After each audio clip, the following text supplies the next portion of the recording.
Азке мына қарашы, мына бүлдіргенді. Мына не бұл? Мына бүлдірген ғой таза. Бүлдірген? Бүлдірген. Мә саған. Дәмі қалай? Қара, дәмі енді керемет айта алмаймын. Сіз Қайсы? қалада не? Иә. Қалада бүлдірген жейтін бе едіңіз базардан алып? Аламыз, иә. Онда мынаны жемей ақ қойыңыз, болмайды сізге. Қайсы мұнда? Мынаны жемей ақ қойыңыз. Қалада жеген болсаңыз, мынаны жемей ақ қойыңыз. Солай ма? Не үшін десеңізші? Не үшін? Мынаны жеген соң ол жақтан ешқашан жемей кетесіз. Мә.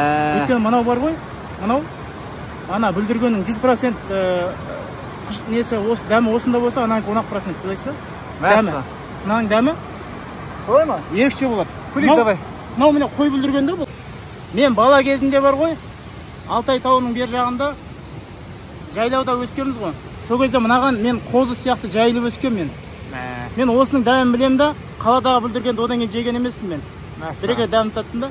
Мынаның дәмі ерекше. Мынадан кейін қаладағы базардағы бүлдірген жемейсіз.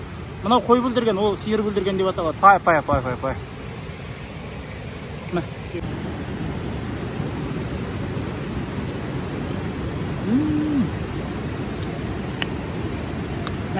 Кеттік болды. Қайтып қой мынау,